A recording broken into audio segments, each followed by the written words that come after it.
Yeah, I mean, we had guys that he was in the group that we had, and we were just making sure we didn't go too far. So we had a group of guys that we liked, and we're very excited to get him. When you say group of guys, Brandon, are you referring to Not just receivers. Yeah, not just receivers. Okay, but that being said, there were a lot of receivers who projected in that maybe late first, early second area. Yeah. What made Keon stand out for you guys? Yeah, just big physical size, plays above the rim. For a big guy, drops his weight. I was at his season opener this year against LSU, and this guy's, I knew who he was. He had transferred from Michigan State, but hadn't really seen him in person. And pregame, during the game, like, he's catching punts. You don't really see a guy that's 6'3" plus that, usually those are smaller guys that can do that. So you saw his athletic ability. A lot of times bigger guys have some stiffness. He really drops his weight top of the route and gets separation. Some guys, due to their stiffness, they struggle to separate from the DBs. He does a great job there, uses his body position, obviously wingspan, contested catches, all those things. He's got some rack ability too. I think you go to that game, I think he caught like a 40-yard little either bang eight or like a slant or something, made a guy miss, took it the rest of the way. So he's not just a big guy that catches the ball and goes down. Like, he can make plays, with his feet. This is when you have a guy who comes in and produces in his first year in the system, does that get your attention that you'll be able to pick up what you guys do quickly? Yeah, I mean, you're talking about a guy who transferred to a school that had a lot of expectations, and, he answered everything I think they were looking for and then some. And, that team, if they don't lose their quarterback, they're probably in the playoffs.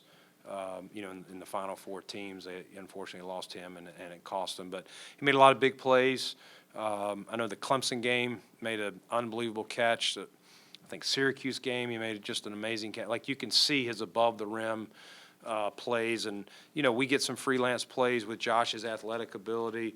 He's a guy that's going to be able to – he's got a great feel, an instinctual feel. I think some of that comes from even his basketball background. This guy's not just like a high school basketball player. Like, he could have played major college hoops. So that shows you his athletic ability, and we like guys that play multiple sports. He's 20 years old. He'll be 21, so still an ascending talent. And, I would say he's a hungry dude. He's going to talk a little bit. You guys will enjoy him. Like, we probably got Derek Boyko's going to have his work cut out for him probably. But he's a confident kid. He's a dog, however you want to say it. He'll bring some attitude and energy to our room, but he loves ball. Like, he's all about ball. And, we had him here for a 30 visit, and he loves, Josh Allen, and you could tell he really wanted this to work out here. What do you think of the 4.61 time? And second question is, how do you feel he handles press coverage? If guys are going to. I'm going to start with the press. Really good release. Of the bigger guys, we thought his release was about as good as any. And I think that comes from the basketball. Some of the guys were a little stiffer and they struggled. Is he going to run away from people? Probably not. And that's probably not his number one strength. I think his play speed is definitely faster than, we're able to get access to the GPS times. You feel the play speed. I would say his play speed's closer to 4.5, not a 4.4, but plenty fast. The separation ability, the ability to drop his weight. He can torque again. You go back to some of the stiffer guys. They struggle on the back shoulder, getting around. Easy for him. You see some of those plays that he made in college. So, no, I'm not, would you love him to be 4.4? I think if he was true game speed 4.4, he wouldn't have been available. How much? Brandon, 33 is a popular spot for trades. You mentioned last night that you had even had some calls.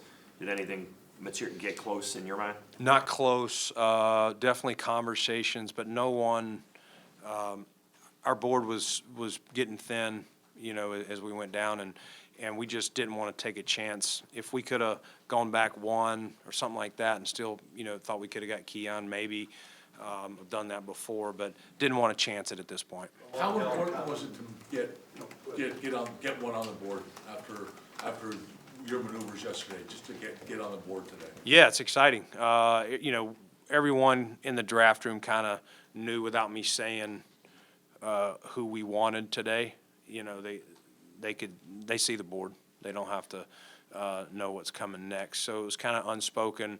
You know, you could feel the energy in the cafeteria at dinner tonight. And so, you know, a lot of people got to know Keon, you know, in the 30 visit. We passed these guys around and talking about his energy.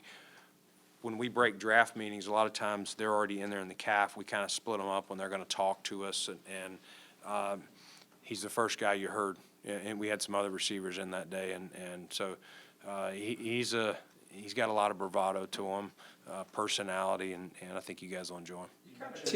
You kind of teased a couple of weeks ago about getting a bigger, you know, wide receiver with catch radius, and this offense is going 20 to 20 with anybody. But how much did the decision to bring Keon Coleman in, as far as a red zone threat, did that make that move for you? Yeah, I think this gives us another guy down there to, you know, you never, when you get down there, you want to make sure you're getting, you know, 6, 7 instead of kicking field goals. And so this gives us another guy that Josh can trust, even if he is covered, to throw him a ball, whether it's back shoulder, whether it's, you know, a fade in the back of the end zone. You know, if you look at his tape, you'll see all of those throws at some point. And, you know, he makes his fair share.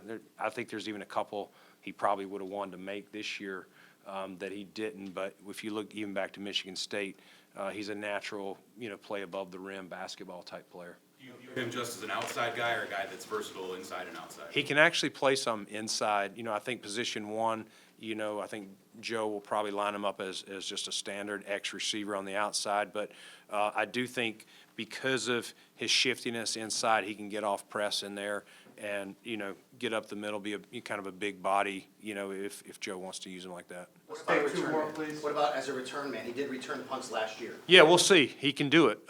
He called him pretty easy. I cannot remember if he had any muffs or not right off the top of my head, but you know, you don't see many guys, you know, 6'3" that can naturally catch it. You can see his athletic ability. It makes sense, you know, a multi-sport athlete. He'll just be 21, and there's belief, or, you know, in the global sense of football, that rookie receivers generally can't be relied upon to be a huge impact. Yeah. Historically speaking, what are your expectations in that regard? Oh, he's probably going to have 150 catches. Yeah, 2,000 yards. No, I'm just kidding. No, I think he'll, you know, we'll bring him along. He'll have to learn the offense. We'll see how many spots. Can he just learn the X? Can he learn multiple spots to, you know, that may not be right away, but he'll help us a lot. He's going to, you know, he's a big body when we want to lean on him and run the ball too. But, you know, I think it'll be one of those things. How quick can he get everything? Him and Josh get on the same page. I know Josh is going to be super excited to get him, and I know Keon is excited to be here. So, you know, stat-wise, I don't know, but I think he'll help us.